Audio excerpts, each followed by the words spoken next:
And we are live with another episode of Brownish. As you guys can tell, my co-host Sasha Merci, who's usually right there, is not here with us today. She unfortunately couldn't make it, but we have a great show for you today. State of the industry, as you've seen in my post, and I'm excited to have this panel of execs, people of color fighting for representation. We're gonna get into it. So let's get started. First. We'll start right here. This top square. He is a talent agent over at Verve. Give it up for Roberto Larios. Yo, glad to be here. Right underneath me, from WB Stage 13, Miguel Berg. Hi everyone, excited to be here. And then what's diagonally from me? He's the executive director of NALIP. Give it up for Ben Lopez. Thank you. What's going on, fellas? Happy Valentine's 50% off candy day. Is that what it is? Is that the official happy 50% off everything day? Thank you guys for joining me. I know it's it's a national holiday and you guys can be doing anything, but we're here. We're going to talk about a bunch of stuff going on. But first and foremost, for the people that don't know you, if you guys could give me like just a quick thing, a quick intro of who you are and what you do. That way the viewers know what's going on. We'll get started with Roberto. My name is Roberto Larios. I am a lit talent agent at Verve, which means I represent writers and directors. Specifically, I'm born and raised in Chicago. If the flag's behind me, don't give it away. Moved out here to LA 4 years ago. Been at Verve for a little over 3.5 years ago. Just got promoted last year. Just out here trying to make some change, make some impact, elevate our stories, our narratives, our voices to get to that next level. As I like to say, we try to break through the fourth wall to bring impact to your screens. There you go. Miguel? Well, excited, like I said, to be here. Obviously, awesome, partners here on this panel and, excited to talk about the industry. I'm Miguel Berg. I am originally a first-generation Colombian Americano. So to all my Colombians out there, mucho amor. To all my Latinos, of course, as well. La comunidad, la familia. I work right now as a development production administrator over at Stage 13 in Warner Brothers.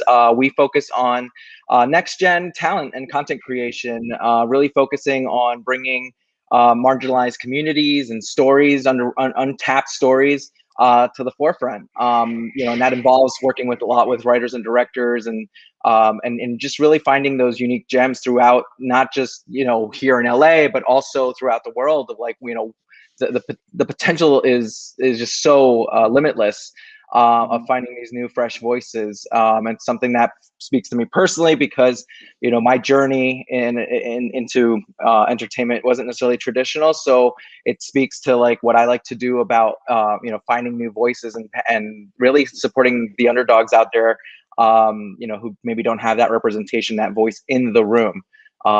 So yeah, excited to be here, and I'm sure we'll get to discuss more. And last but not least, Ben, executive director of NALIP. Give it to us. Give us the highlight reel. But highlight reel is I'm a conspirator. I'm an ally, and I am a matchmaker.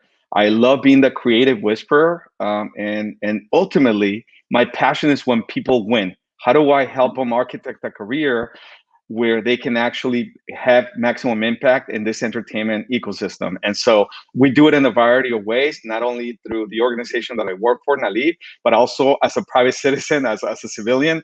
Every day I try to provide mentorship. I try to guide writers, producers, and directors. And I'm really passionate, especially in the last 3-4 years, how do we bring up the next generation creative executives, those people who have the golden eye and the golden ear, and how do we support them so they can get to those positions in power and they can run Hollywood, in a representative number that we are here in the US, which is about 20%. There's 60 million of us. The numbers are 1.7 trillion in purchasing power. We've been the sleeping giant forever. And we've been talking about the decade of the Hispanic, the Latino, the Mexican American. Every decade is a tsunami. Well, it's finally here. And so we're going to do it in the most systemic, strategic way. So I'm here to help and identify the allies. And we're going to do like an Avenger style type of, DC, because I got to cover the Warner Media 2 family too. And like the DC universe, all of us together with our superpowers. Well, let me ask you guys. I love everything you guys are saying, and I guess my big question for you guys is, what has been sort of, because I've been in the industry 15 years now in stand-up comedy, and going through the whole developing process.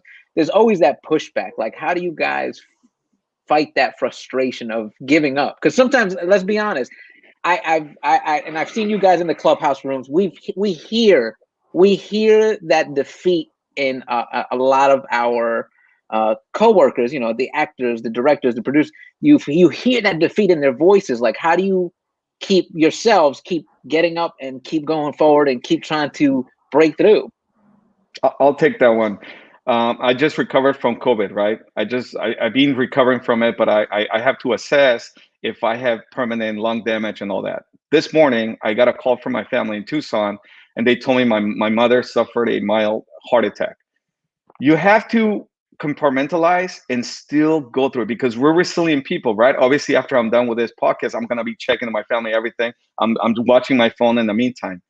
Life is always going to happen to us, because what I was trying to tell other people is, like, the reason why our communities are a little bit more fragile is because our communities can't afford healthcare at the level that other people can. We're the most vulnerable when it comes to COVID infections, and prone to being, any single health issue in this country can affect us. On the creative side, Eric, I 100% I agree with you. Because no matter what, you have to be resilient, and sometimes you have good nights and bad nights, right? Every day, by the way, I love stand-up comedy, and I remember I would religiously go to the Comedy Store and also the Improv on Hollywood, right? And I remember seeing comics develop their first minutes to 5ers to 10ers and everything.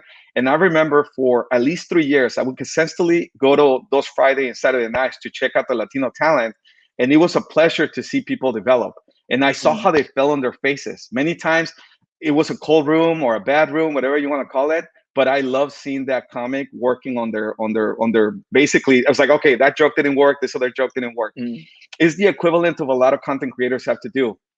You cannot work 7 years in one special magic project. And obviously Miguel and Roberto are going to back me up on this. Most Latinos, sometimes they focus on the one that's gonna take him, like almost like the Rocky match with Apollo, right? Creed, and you're like, that's the one that's gonna get me into the ring with a championship. And I always say this, very simple: if you're gonna take between 5 to 7 years on one piece of IP, do me a favor, actually take the time to build a whole slate of projects that you actually pre-vetted and you had people give you notes on, and keep getting better. If you're gonna do 7 years doing this slate, guess what? Put together the company. So that way you're able to have your loan out company for various things. If you're gonna put together a loan out company and put together this amazing startup type of company, you better understand where the industry is going. So try to invest in a startup type of mobile, highly agile type of company that is gonna take data-driven approaches. That is, and a few other things that we'll cover in this call, one of the keys to build resiliency where you're not going to constantly be disappointed. Because if one thing doesn't get picked up or sold, the other 3 or 4 projects that you have, they're probably going to do much better. So that's from my take. Resiliency, right. But be prepared and do a little predictive forecasting. By the way, Rocky and Creed, they never fought one Latino boxer. Come on. Like, that's for right. real? Like, now Are you one, kidding me? Come on. Are you now kidding one Canelo? me? Yeah. Come on. Yeah. What about you, Roberto? Do you like, I know you're on the the agent side. You must hear sometimes the frustration with your clients. Like, what do you do to sort of reassure them and help them keep moving forward? Because you see the talent and you're like, oh, this is the guy. I'd love to help him push, but there's always gonna be that pushback. Well, just how I want to preface it is also just like from a personal and also professional kind of perspective is that, when people are asking for the stories, for narratives, and they're also kind of looking to kind of take on any kind of project, especially when you're looking at some of, the state of things. A lot of folks, specifically from the buyer side, when I say buyers, I mean networks, and sometimes the studios, they're asking for, oh, we need an upper level. Upper level means someone that's a supervising producer level or up, EP type, showrunner type. And they're looking for like, oh, well, we need them to supervise this project, or we're looking for projects from them. The reality is that, it's not like shooting fish in a barrel where there's like, oh, wow, like there's 20, 30, 50. Like, there might be like maybe at most 20 Latino upper level, showrunner types that quote unquote make the cut.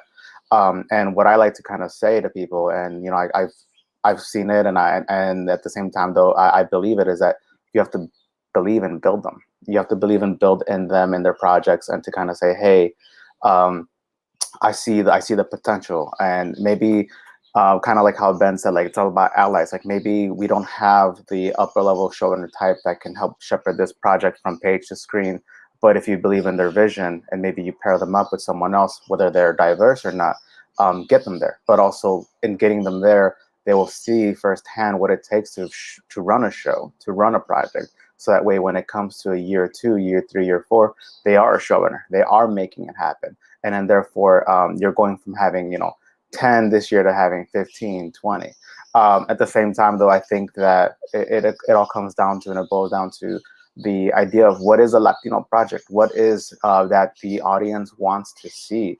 I've seen many times, and I've had conversations with friends, execs, and creative types where everyone wants to kind of break onto the scene and make that music-based reggaeton project. And I personally have seen, and there's a project that I've helped with where it's like, this is it, but then you're hearing no, but then you hear from the same people that told you no, oh, well, we're looking for a reggaeton-based project. Like, well, I just brought you one 3 months ago, 6 months ago, a year ago. Like, how are you saying you want to do this when you said no to a perfectly capable project that meets your requirements and more? Like a global, because at the same time, though, with reggaeton, it exceeds boundaries, it exceeds borders. Reggaeton, for all the credit that it's given to being, a music movement that started in Puerto Rico, like it's expanded beyond it, where you have people from Colombia, from Mexico, from here, from the US, and they want to make it their own. And people take creative abilities with making it their own. But at the same time, though, in this case, like, it is more than just a quote unquote Puerto Rican story. It goes to New York, Chicago, LA, Mexico, Colombia, Caracas. You go all over the world with this, and it's going, and you can even see it kind of leaving a stamp in Europe and in Asia. And like, what people don't realize this is like, okay, you're taking a chance on a story about a music movement that has started with a group of people, and now you're looking at it exceeding boundaries, again, going beyond borders. The fact that, like, what authenticates reggaeton is the fact that Justin Bieber jumped on a remix, and then therefore it becomes his @1 hit, and somehow it still didn't win the Grammy. Like, come on, yo. Like, the respect is lacking. But what we tell, at least what I tell creatives, what I tell my friends, what I tell screenwriters and directors is like, look, there's gonna be a movement here. Like, people are really starting to open their eyes and realizing, oh, like, we have to tell more than just narco type stories, because at the end of the day, we're more than drug dealers, we're more than maids, we're more than janitors. Although there's a really cool project about a janitor who came up, and Richard Ruiz, is it Richard Ruiz? Richard over at Frito-Lay, and became basically the mastermind for Hot Cheetos. Like, that's a really cool story, right? But at the end of the day, though, like, we are more than that. Like, we see those stories and we can believe in them, and we see them come to life. It gives us hope. It reminds us of who we are, of who our parents are. And I think that having executives on the other side of the table, I'm gonna transition over to Miguel, having executives on the other side of the table to really kind of build us up, to instill that belief, will make that much more impactful. But at the end of the day, though, we're still making there's still a lot of progress to be made there as well. No, I agree, dude. The reggaeton is a movement. I always joke around. It's big when little white kids are singing it and they don't even know what they're saying. They're just on board. And it's Richard Montañez, not Richard Ruiz, is an exec at Fox. So Miguel, he teed you up, man. And now on the development side, you're in those rooms. You see these projects coming in, and I'm sure it gets frustrating for you when your counterparts who may not understand the culture, who may not understand these stories, just go, I don't get it. Like, what is that frustration, and how do you? I'm trying to nicely put it in executive. How do you not slap somebody?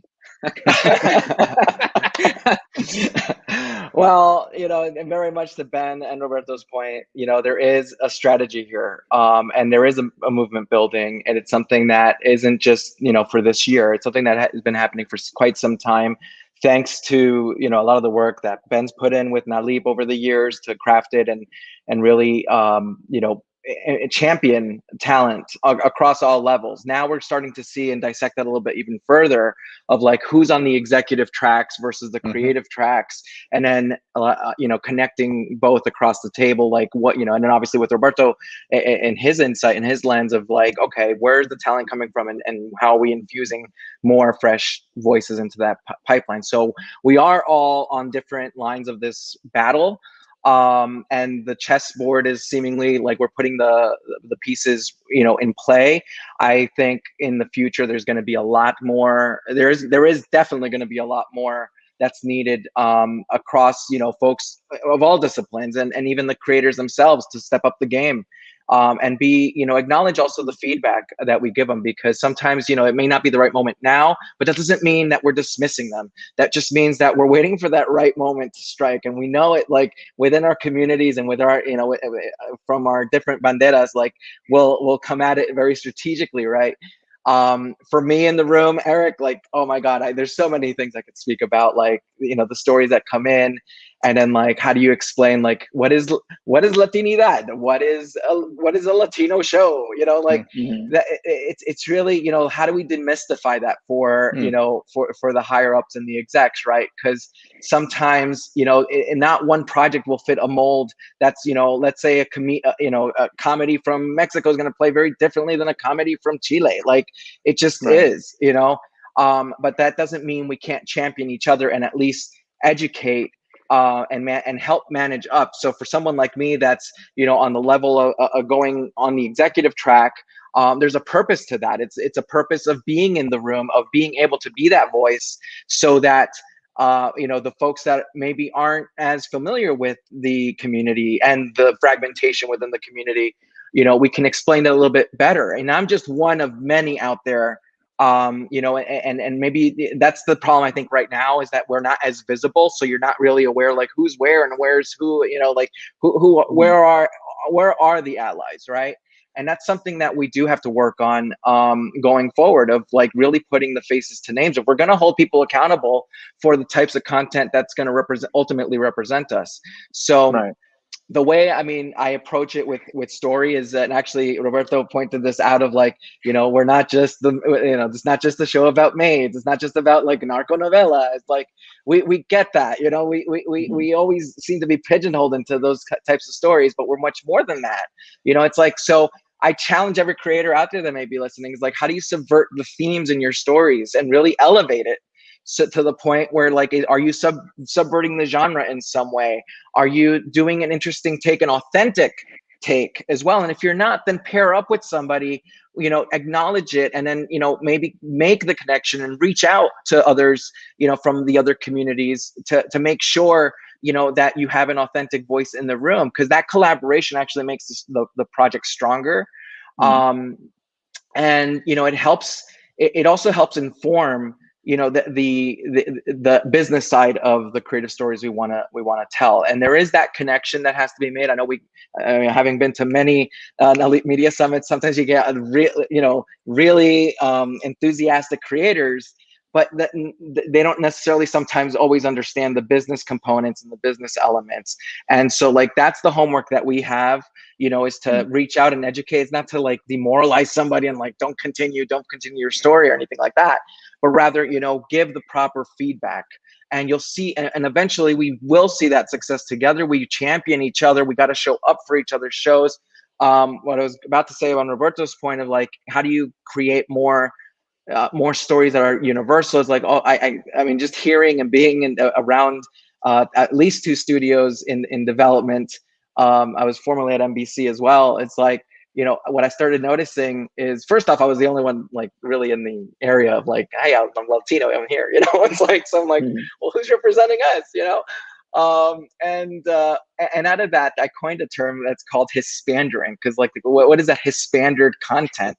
That basically propagates these stereotypes. And it's kind of like a litmus test of like, is my character doing A versus B, or could that character be doing something else? And really, like, that's where the scrutiny comes from, of really analyzing. That's on the creator. That onus is on the creator, of like really analyzing that, and how do you really flourish those characters in its true development, so that you're not Hispandering the content. At the same time, the battle for the executive side is explaining that to execs of like, this isn't what the community is about. You know, let's go experience it. This is why the life experience component is very, very important in this topic, because, you know, we draw a lot of these stories from our authentic selves, and you know, maybe our experience, and obviously all our journeys into Hollywood are completely different, and that's okay.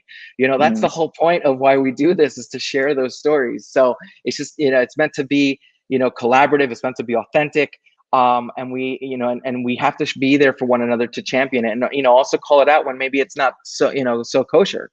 You know, do you think sometimes, because I've been in those rooms where you'll bring a project in and they love the project, and then what happens is the execs start giving you the notes. Hey, can you do this? Can you do that?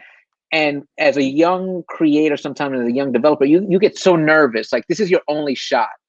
Like, I have to just do what they say. Then they start stripping the project away, and I almost equate it to Chipotle. It's not your mom's dinner. They've stripped it. They're like, we're gonna cauliflower bowl. This is what we're doing, and lime. And then this project becomes this inauthentic project, and then the execs just go, it's not what we wanted. And this poor developer has just given his soul and just been stripped away, and now he's almost deemed untouchable. 100%. Yeah, on that point, like, exactly, like sometimes the notes, you know, sometimes it's because they don't have that informed point of view in the room.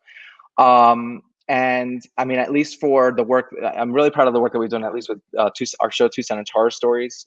That's on second season right now. We have two really amazing, we're not only a great showrunner going for season 3, always a Latina, you know, so more things to come there. But you know, two really amazing writers to come out this season, thanks to a lot of the work of Christine Davila over at Ojalá Productions, who used to be with our team. And you know, those writers, Stephanie Adam Santos, Lucy Luna, like, these are names that everyone should know, right? These are voices that, very much to your point, Eric, like, you know, fresh voice, new in the room. How do they take the note? And the thing is, listening to the note behind the note, you'll hear that phrase and terminology. Maybe the folks that aren't as familiar with, like, what are they really trying to say here? And you know, it's ultimately up to the writer, and at least for the work that we do, and that I've done, is to, you know, take that suggestion or leave it. And with that also comes the agency to fight, to really stand up. You know, when maybe you're getting that executive note, it's like, you do have some power in that room. You know, it's like, it's almost like an audition, right? Because and this actually came out of a panel I was on or listening to recently with Bryan Cranston, that where he spoke about like the power that an actor has going into the room, and it's like, you're almost expecting that, you know, once you enter for this audition, like, you have no power, right?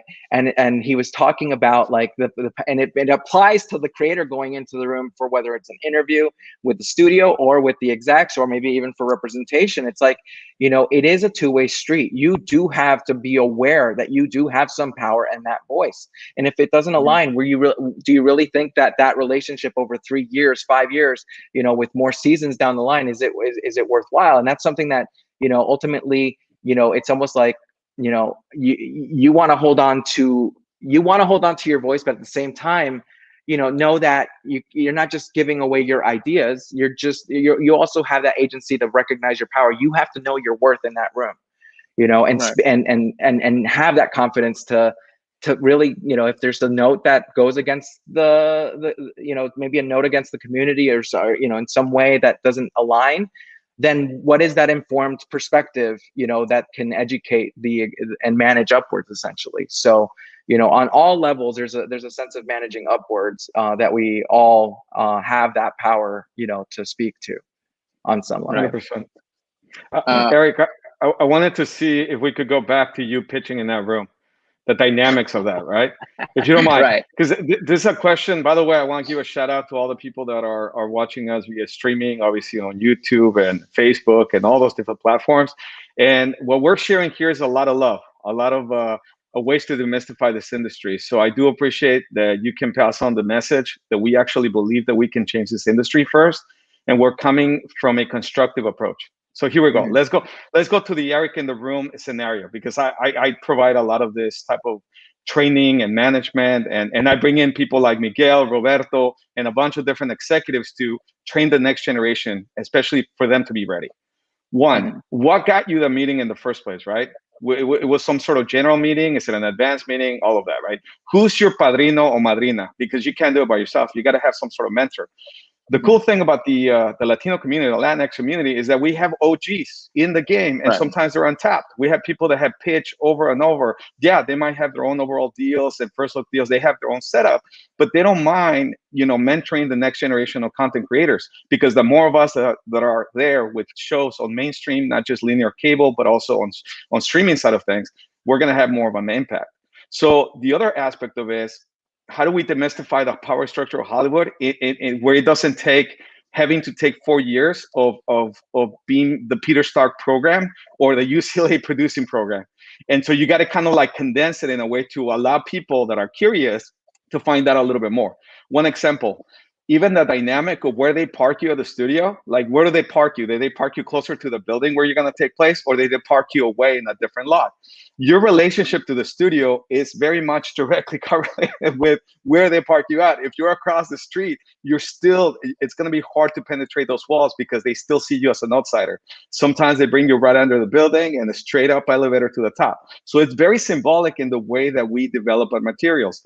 The other part of it is, do we know our history? Because a lot of people don't. I know there's all these different shows that are being developed about Desi Arnaz and Lucille Ball and all of that. And a lot of people, they see themselves as outsiders, right? There's definitely the Latinx diaspora, the Latin American and Spanish diaspora. But I think let's just go back to the roots of Hollywood really quick. And I'll break it down, and I'll bring it back to Eric being in the room and pitching, because I think that's important for everybody and it's very empowering. Hollywood. The original name of Hollywood was are you ready? La Nopalera.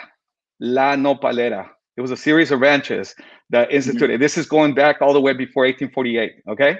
La Nopalera. And most people don't think of it. They're like, oh, what do you mean Nopal?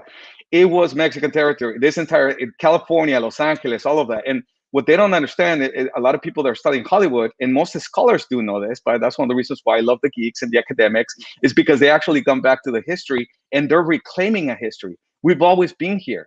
The majority of Latinos that appear in the early movies, right?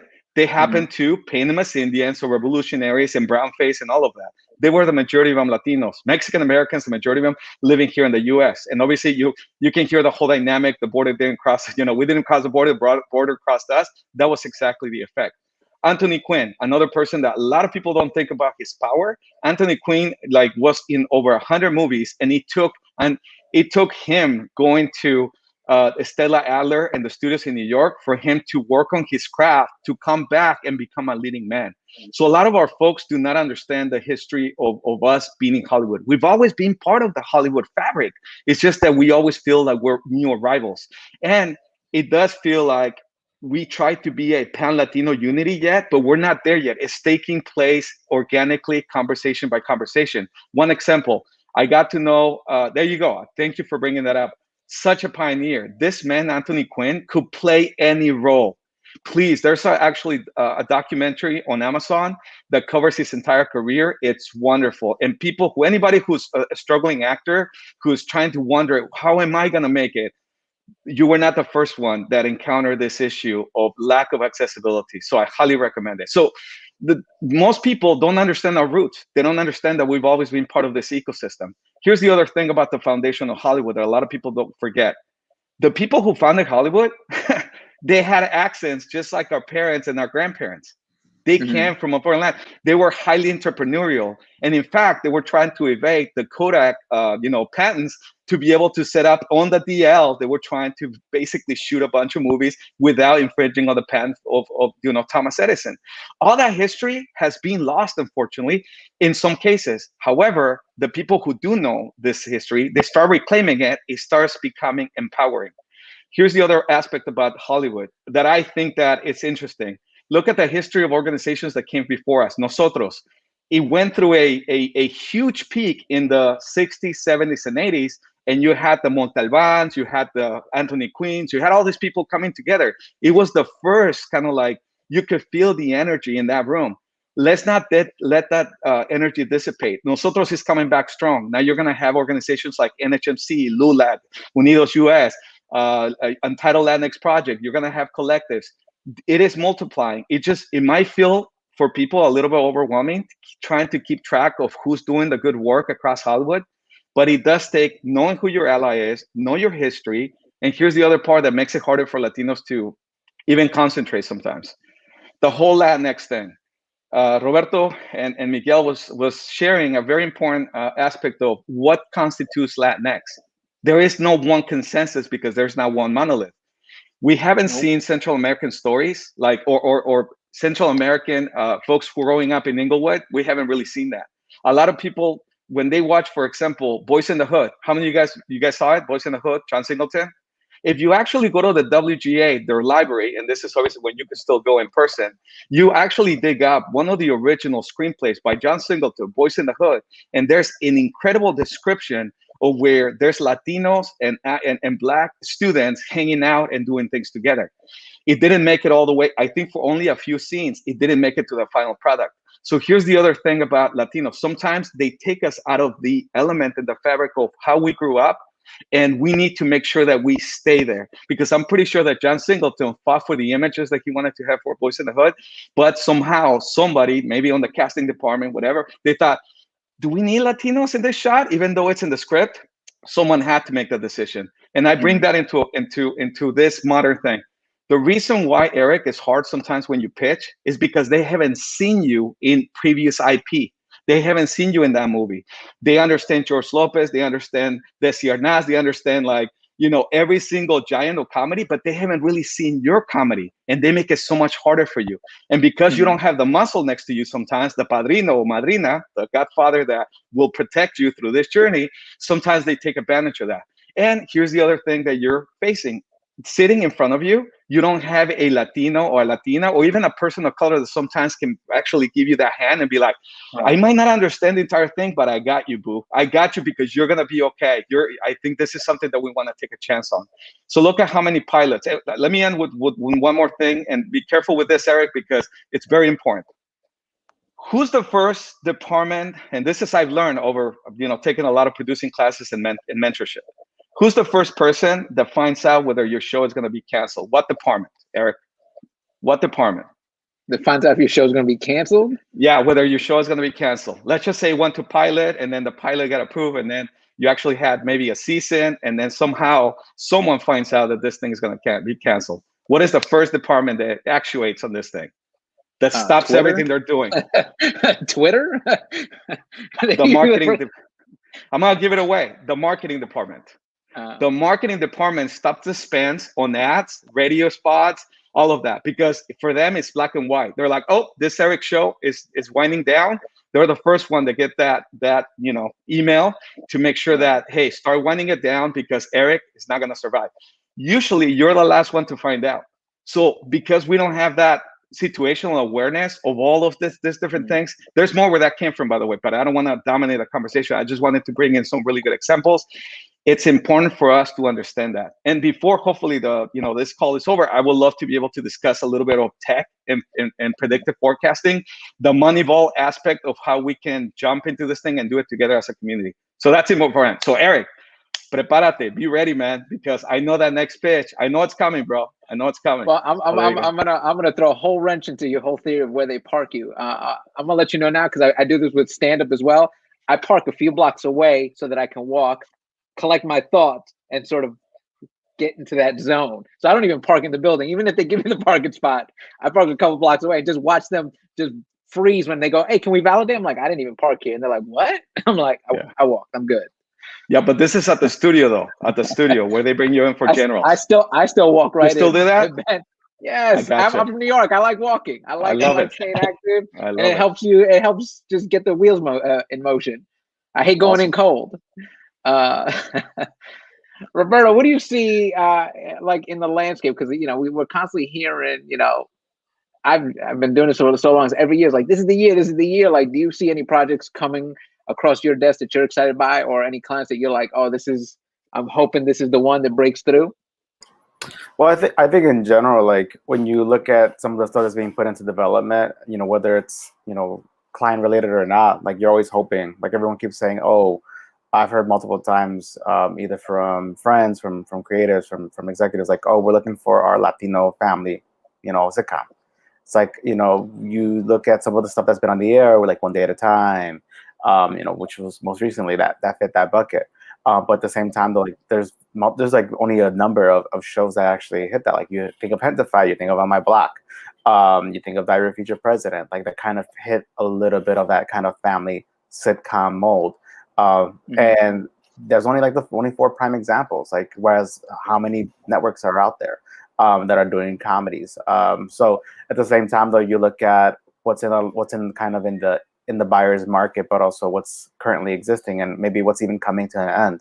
There's On My Black was just announced as being it's its last season. One last ride, as I think the announcement said it. So at that point, it's okay. Like maybe there is something there where you can kind of approach creatives that anyone represents, but like, hey, like we should be thinking about like, okay, can we take something to them since they have it looks like there's a missing spot there. At the same time, though, like for different places, like they have 15, 20 shows that they're trying to put on the air at any given time. It's trying to hit that kind of sweet spot. At the end of the day, the buyers are going to facilitate and make content that either meets 1 of 3 criteria. Is it within their kind of their brand? HBO is going to always do premium stuff, like really creative, well thought out stuff. If it fits that brand, they're going to order it. They're going to want to do it. If they're going, the second thing is facilitating, servicing their deals, like the creators that they're already paying. They're paying someone. If they're paying, a Ben Lopez to a 2-year first look deal, they're going to give priority to his content to bring it to the air.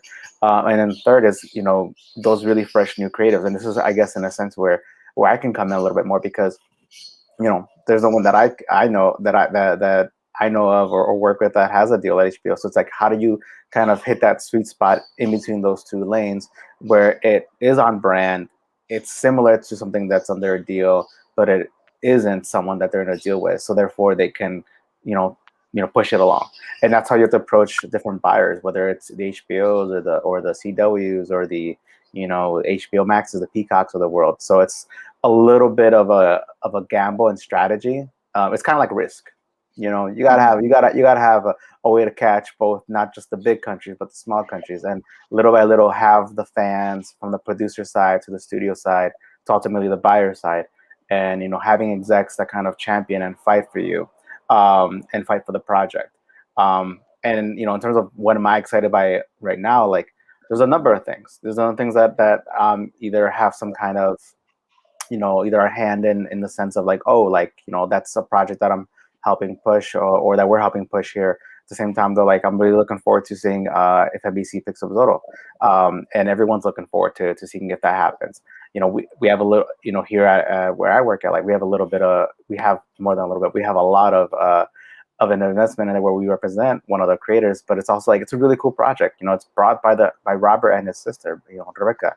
And if in a sense you want to think of deals, you think of trusting creatives, like who better than them to bring it to life, especially Robert having been kind of gone from being the self-made creative directing El Mariachi for probably as much money as a used car goes for, to now directing like multi-million billion-dollar franchises. So we need more of that, and we need more people to have more trust and creatives like that. I love it. I love, by the way, I love that everybody's sort of hitting on this, like the support system and finding that ecosystem to come together. And I feel like during this pandemic, I've seen a lot more of that. And, NALIP, you guys have been awesome at doing those media summits where people can come and sort of network and meet different creatives. I can't tell you how many times I've gone and, either performed or just come to be a part of the events and have met so many valuable people. Because I feel like at a time, it used to be everyone for themselves. Everyone sort of felt isolated and sort of felt alone. And funny enough, this pandemic where we are isolated, we're starting to find a way to communicate, whether it's on Instagram, whether it's email, Clubhouse, whatever it is. We're finding a way to go, hey guys, we need to team up and sort of fight this thing head on together. Yeah, 100%. I see it with like, it's almost like even this relationship that we have with all three of us, our tribe is expanding, right, massively. And so I remember meeting Miguel when he was a young he's still young, by the way, you know, he's still young, but he's super up and comer. And same thing with Roberto. These folks, I love them, and obviously with the same thing with you, Eric, because you've also hosted a few of our events and you've been part of the familia. It feels organic. It doesn't feel like a stranger talking to a stranger. Once you establish that confianza, that trust, you're able to go a little bit deeper into things that maybe are not kosher publicly. We're able to say, hey, what about that show that got canceled, Miguel? What's going on? Like, what's happening over there at that studio or this studio and that studio? So we start sharing strategies. The one thing that I found, though, with NALIP is that, and obviously I'm in that capacity, the only way that we were able to expand the mission on NALIP is when we started really connecting with sister organizations and sister communities. So we started inviting, we had been inviting, we started inviting like Asian organizations like CAPE, Gold House, CAM, and then on the Black side, we started inviting, ABFF, African American Film Critics Association, Ghetto Films. Like, it was just all basically the Avengers gathering for the first time. And we saw that we shared a lot of issues in common area. And so this is where it got interesting. Not only we were sharing strategies, but we got to know each other. And we started not only liking each other, but we started sharing more than intel. And we're like, hey, what about that show with Eric? Miguel is working on this thing. Roberto, he's repping this other writer. That's the best way that it happens, where you build that trust. So NALIP is the big tent. Now I love to be able to say, this is the way I tell people, look, NALIP is not focusing on the 5th grade to high school level, even though we're tracking that pipeline. We don't need to do that. You want to know why? Because we're looking what a Hispanic Heritage Foundation, Tony, and also what LALIP is doing with Youth Cinema Project and what Young Storytellers is doing. We don't need to duplicate that pipeline. They got that tight. It's good. And so what we do now is focus on the ones who are, the moment, let's say, Eric, you decide, I want to be a comedian, you already want to live off your craft, or you want to go to film school or producing school or writing school, all of that, we track you from that moment all the way to the moment you're still doing the show running.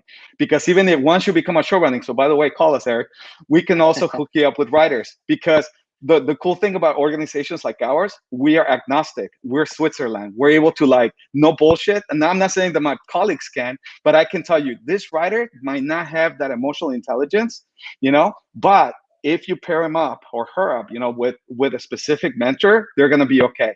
And now that I know your brand of comedy, especially in the last 2 or 3 years, Eric, you've been hitting the pavement, hitting that mic.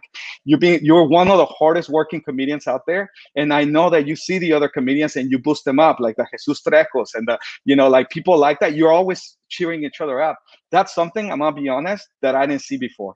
Before it was like comedian eating each other alive, cannibalistic. Now you guys can actually have, I saw the Mr. Iglesias, where you're able to bring in different cameos, different people come in for the day as day players. You're feeding each other, you're hiring each other. So Eric, you're doing the same thing that I'm doing with Roberto and Miguel. We're just expanding La Familia. Right. No, like I said, because I started comedy in New York, and comedy in New York was you just do comedy, you get into the clubs, and then coming here was sort of like just a culture shock of, oh no, we put you in these boxes. We don't know how to. You can't just do comedy for everyone. You're Latino. You got to do Refried Fridays, and you were like, wait, what? What? I've been doing comedy for everybody. That's crazy. So even coming here, I felt like because they did that division, then comedians, the older comedians, they can only be one. I have to fight for mine. And if you tried to talk to them, it was like, nah, man, go away. And exactly what you're saying and what everyone has said is building that support system of realizing like, oh wait, if the Jesus Trejo gets a special, that's good optics for us, because then guess what? We can get specials. If Vanessa Gonzalez, who got a half hour on Comedy Central and has an album, if she does well, we all do well. If Ida Rodriguez gets on Netflix, we all do it. Yeah. So it was one of those things of like, why are we fighting each other? Why not start uplifting each other and trying to, break down these doors that we're all just running into? You know what's another cool thing, Eric? We're actually talking about salaries because you know how it is before. You couldn't talk about money, right? We were like, no, entre familia. Even my dad or my tata back in the day, you know, they were like, no, aquí no se habla de dinero en esta casa. We don't talk about money. I'm like, but I want to know how much the neighbor's getting paid just to understand how they're able to do it. So with comedians and producers, sometimes we're like, okay, you don't have to give me the amount, but is it a 6-figure, 10-figure?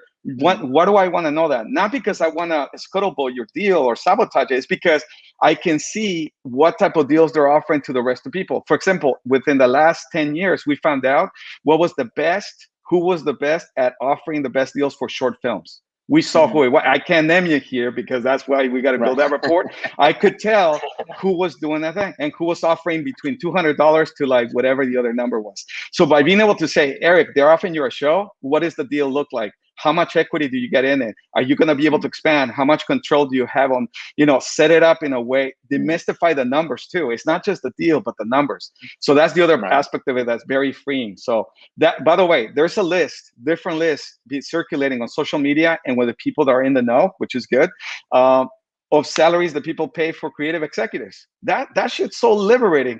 So liberating because people are like, wait a minute, I was underpaid by at least 20K at this specific place where I was almost like a quasi, indentured servant here, and they didn't really appreciate me and promoted me. But by now making those salaries transparent, guess what? People are saying, holy shit, I better work for Anonymous Content, I better work for Macro, I better work for all these different companies.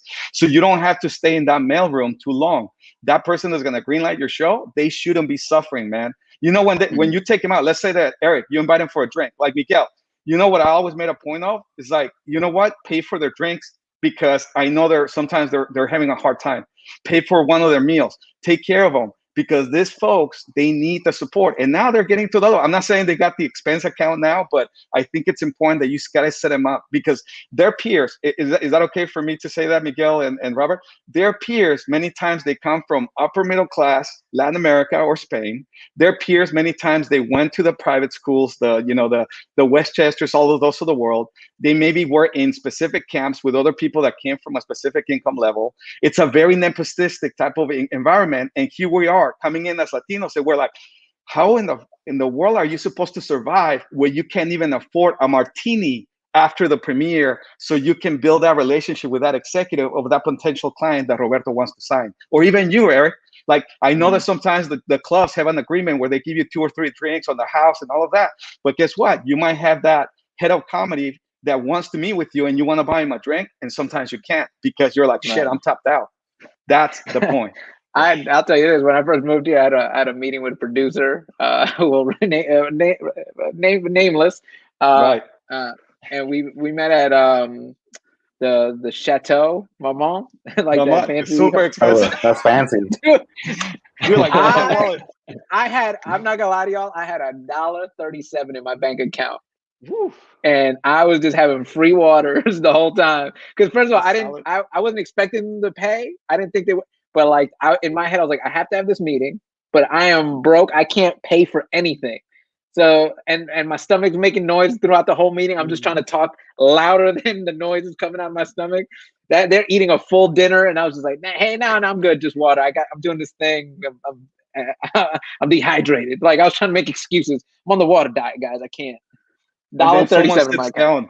Yeah, someone sits down next to you, and then they're like, "Hey, let's buy a bottle for the entire table." And then you're like David Chappelle in that movie, Half Baked, like ching, ching, ching, ching, like almost like a first date. You're like, I can't afford this stuff. That type of pressure, we can't have it on our people coming out because that's why they drop out. That's why they leave.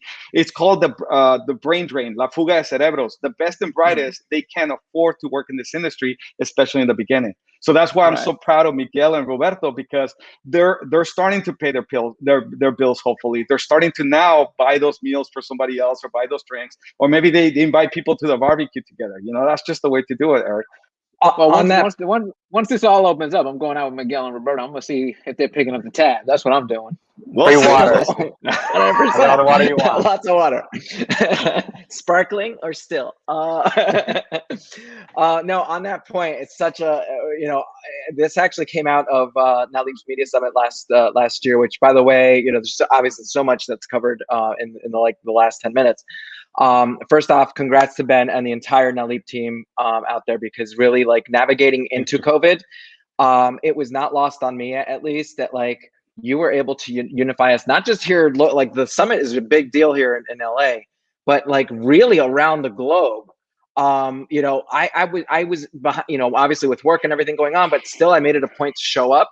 I made it a point that, you know, meeting with up and comers, you know, who wouldn't necessarily even have been able to come out to something like the media summit, and like meeting talent. Like I met wonderful up and comer writer. She's in Cali, Colombia, as it turns out right now, but like also has like Asian heritage with her, mixed in with like some European. Is like this just amazing perspective, right? And then you have someone like S.J. Munoz, another amazing up and coming director, who's like, it's just incredible that like you know, she's like trying to find her reps, and she just finished up on Chicago Med. I'm like, you know, amazing talent coming out of this, and Ben, really much to the work and dedication. Like it really, like you set the standard for whatever a COVID event would be, I guess, and flawlessly at that.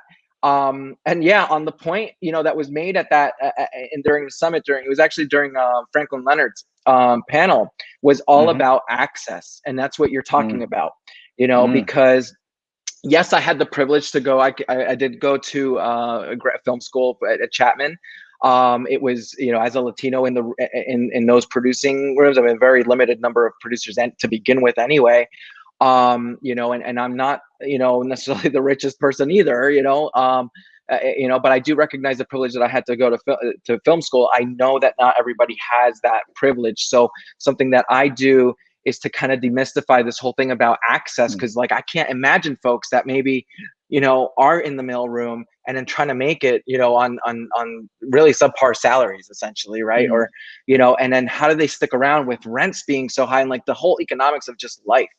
You know, for myself, I have a wife and daughter, and like, you know, it's been a challenge to stay, you know, now 12 or how many? Yeah, it's almost 10 years now here in California. And, you know, and what, that's why it's so important that like what you're talking about, taking, you know, building up the next generation, you know, something like every one of us at what, no matter what the level, can always find a way to give back. That's why like I find time to meet with like young storytellers. I volunteer, meet with young Latino writers, you know, high school students, middle school students, and like the first impression that they get is like, oh wow, you can get a job and I can get a job in Hollywood. Like you're someone that looks like me. And it's like, and literally those schools are down the street from a studio like Warner Brothers, you know, and they're like, they don't even connect the two of like, hey, I could have a career in this, you know? And so like, it's just always, maybe it is part on the cultural and the generational difference. But you know, it's something that we all can work on, you know, whether with our families, with nuestras familias, you know, like to really connect, make sure that like, no, I don't have to just go be an accountant. If you do go and want to work in financing, you can be a finance accountant in an entertainment. You can be an entertainment attorney. You can be someone in tech that works, you know, to, you know, for those insight numbers, especially with everything being so data driven now. It's like, we need those voices too. Like, you know, it's like I said at the top, it's, you know, it's understanding not only the creative, but also the business, and really like analyzing and demystifying that those access points is something we all have to work on and hold each other accountable to, you know, give back to the community. And it is sometimes paying for, you know, someone else's drink, being there, championing them.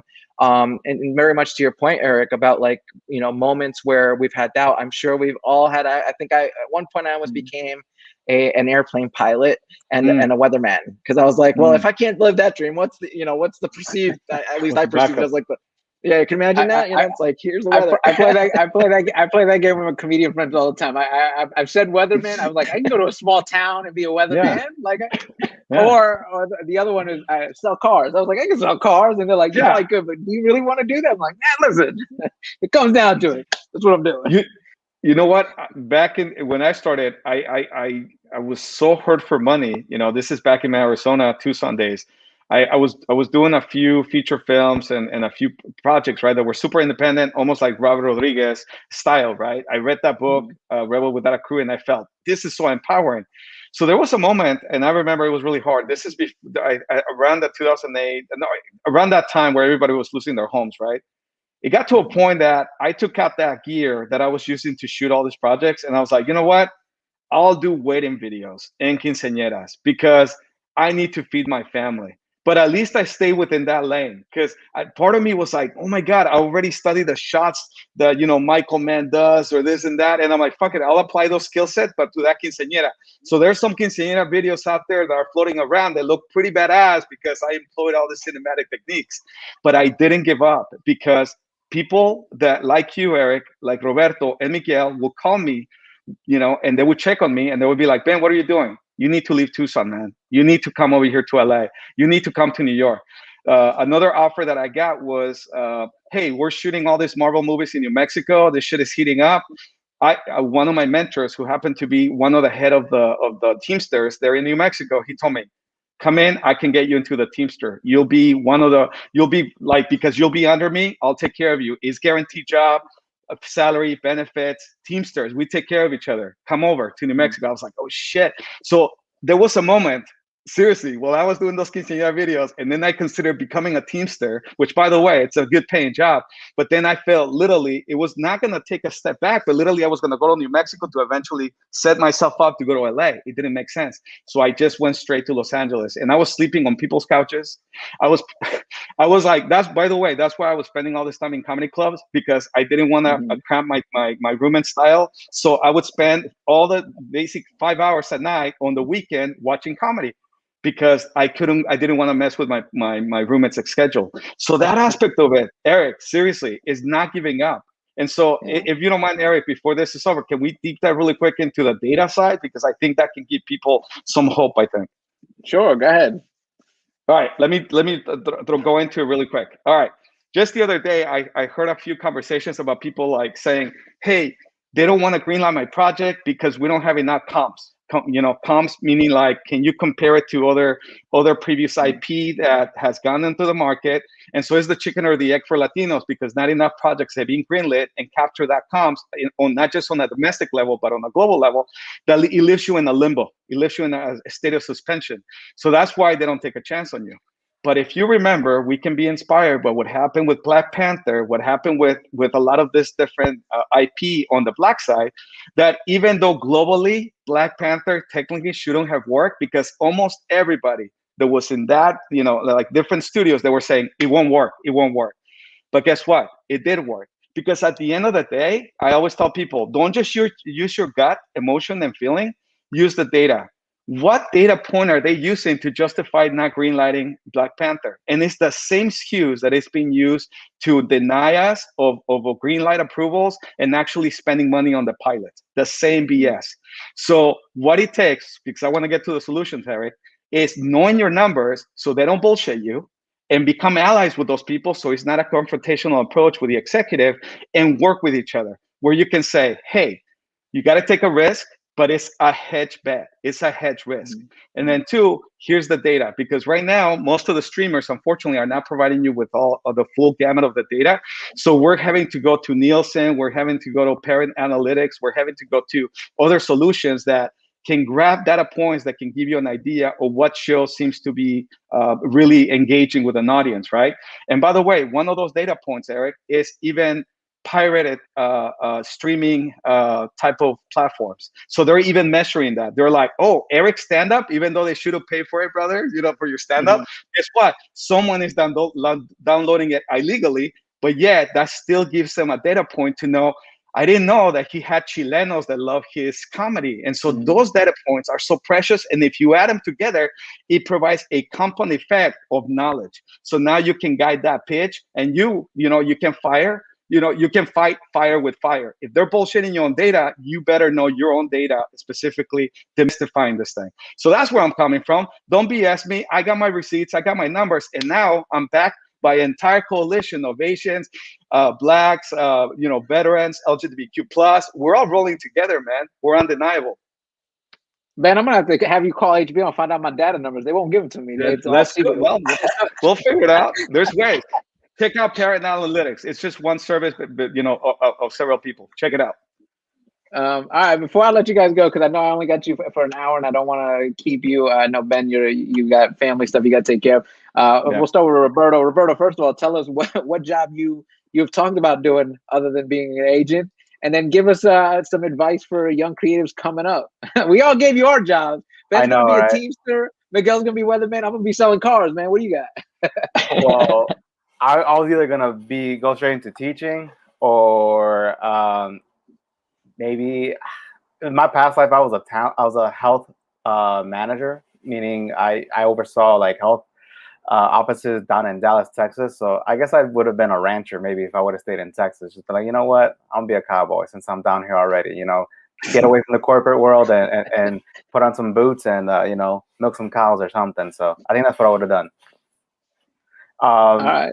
but like, you know, just really quick to touch on something that Ben and Miguel says, like, you know, the agency lifestyle in the sense of like how you know, what is to come up. Like we haven't been able to pay you know, they people weren't getting paid a lot, right? So people were also kind of worried about like, you know, how do I make ends meet to get past what I'm doing, especially to, you know, to survive on $12, $13 an hour. Luckily, there's been an increase in paying people more over the past year or two, but people don't get a chance to kind of, you know, survive off of that wage. So honestly, like that's why a lot of people leave the agency side. I know that I had to work two jobs to be able to be both, you know, follow this trek in this career, and also to you know, move past to pay my bills. You know, it was not an easy 2.5 years to kind of move past, you know, being just an assistant to kind of get to where I am now. And that's the reality, is like that there's a lot of people that come from other, you know, means and backgrounds, and you know, more power to them. But a lot of us leave this world, you know, especially to kind of go for either a different career or to kind of chase different dollars, or you know, to kind of make ends meet. You know, and Miguel said it frankly best. Like, there's more to being in the industry than just you know, being a writer or being a director or being a producer. Like, there are different aspects to the industry, and I think understanding that from a get-go, you know, being taught that, whether you are taking a film 101 class or some kind of business management class, something in that kind of realm, will go a long way. Because, you know, I know growing up, especially for a lot of us, we're first gen. We're the first in our families to go to college and graduate. I know that's my case. That's my story.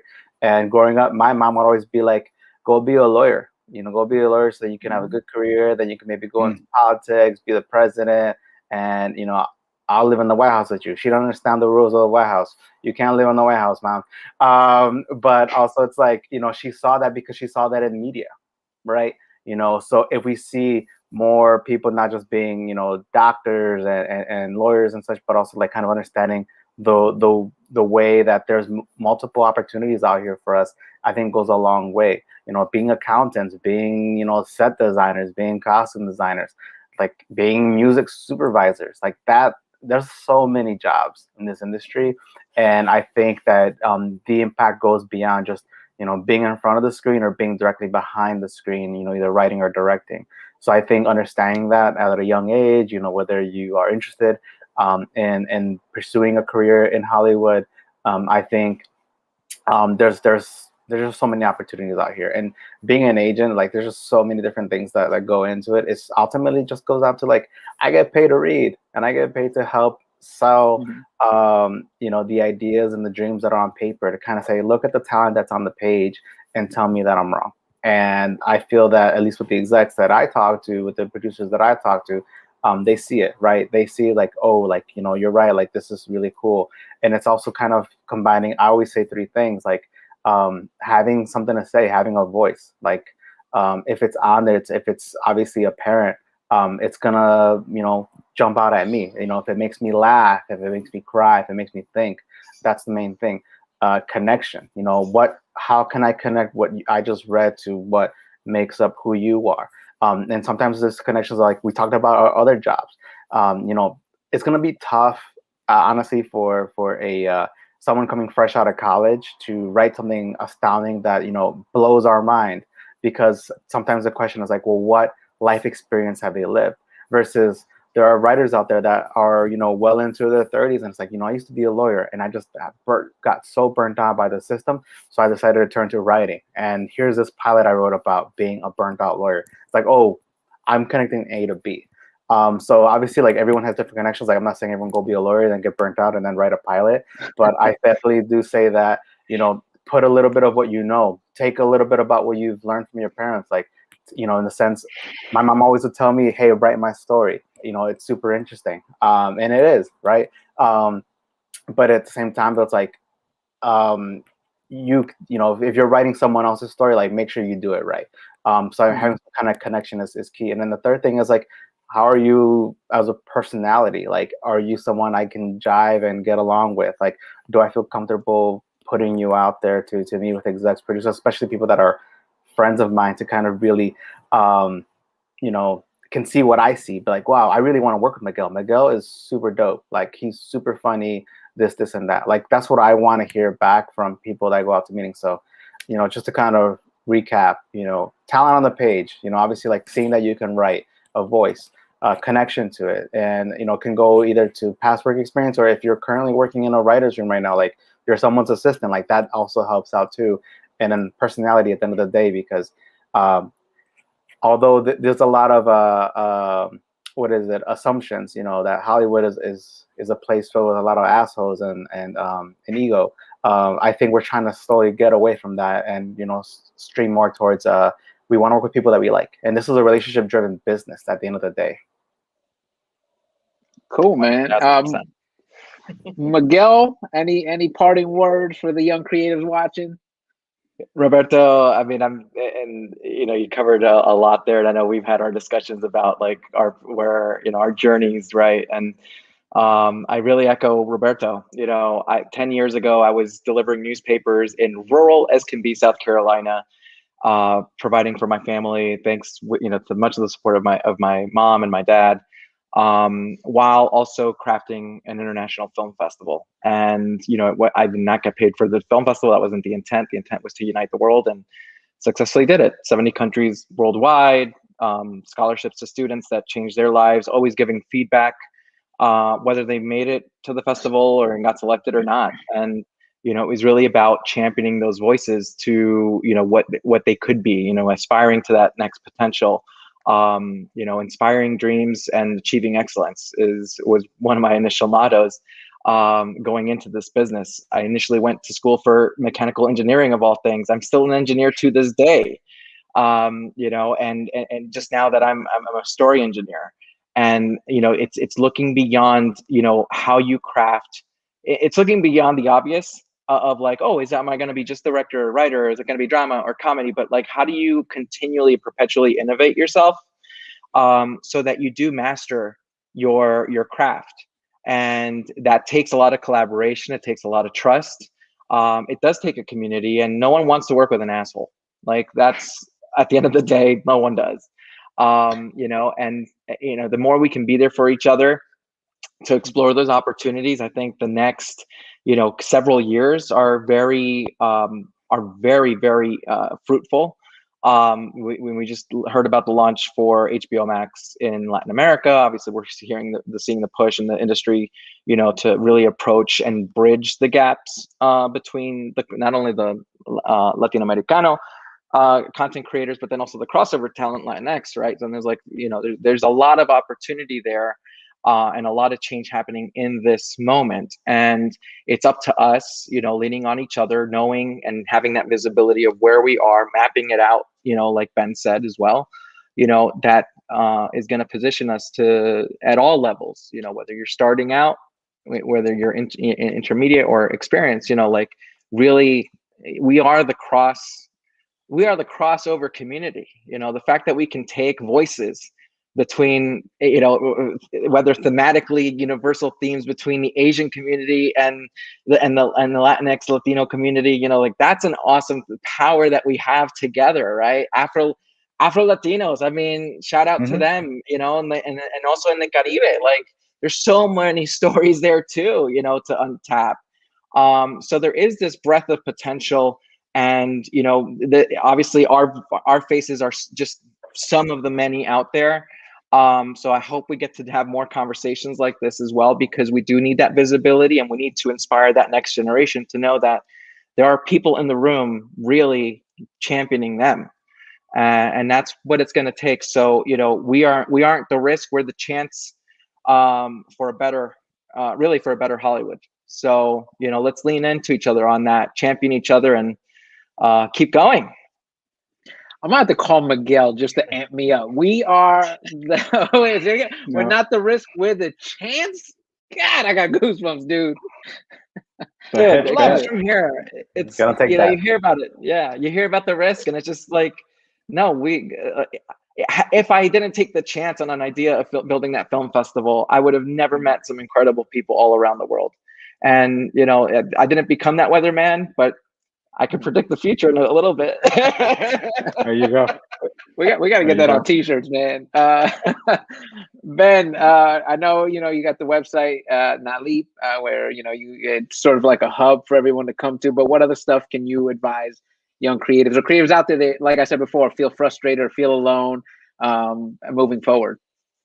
Yeah, I always suggest people to have their accountability buddy or buddy or friend or colleague, meaning that now that I know Roberto wants to take over Hollywood that specific year, like remind them constantly, hey, remember what you told me, this is what you want. Same thing for you, Eric, like checking on you on where's that deal that's going to give you more and more shows and expand your brand globally. Same thing for Miguel. Miguel's like, you're going to be running that studio at some point. How does that work? You know, and then being able to ask, because it does hold you accountable to your own dreams and vision. So it's really great to check in on each other. Not to be a bully. No, it's not a bully. It's accountability buddy.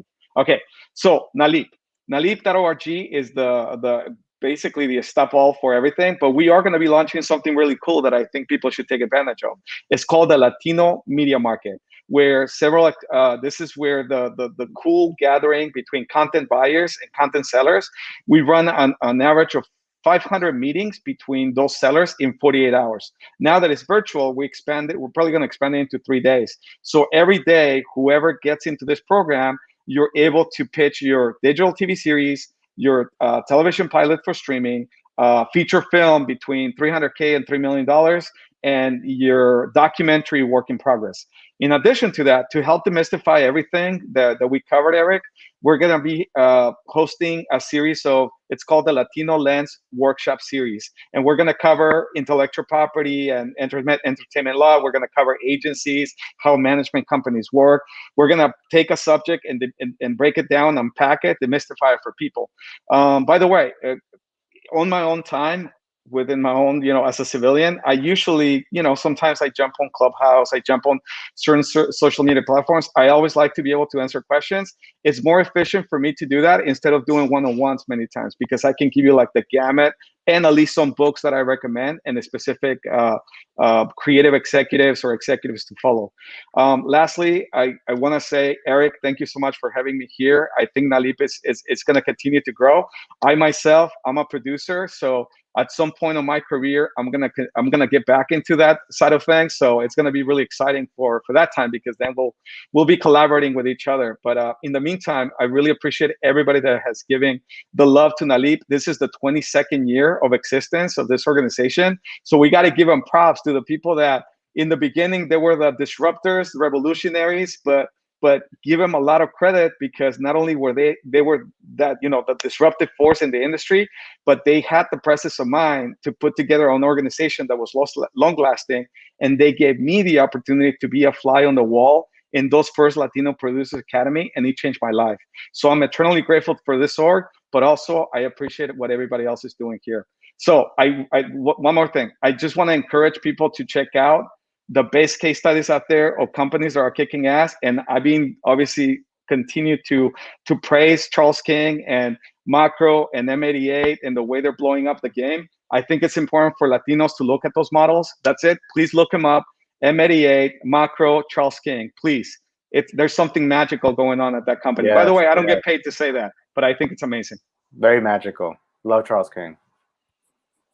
Yeah, I feel like this episode could go on another 2 hours, but that's our time. I'll definitely have you guys back out part 2, and we can jump into more stuff. Thank you guys so much for this opportunity to pick your brains and to, you know, just have this conversation. I feel like the conversation is important so that those people out there know that they're not alone, that there is forward progress, and that there are allies. If you're watching, make sure you follow everybody here on the panel. Their handles are up on their little banners there. You can follow them on Instagram. Any questions, I'm sure you guys are cool if people reach out. I don't think you can send them stuff. Don't send them anything. But reach out. You have allies here. I've always said it to comics and people who are new to the industry. If you have any questions, I'm an open book. Feel free to ask me anything, and I'll try to help as best as I can. I appreciate you guys once again. Enjoy the rest of your day, and catch me next week. Another episode.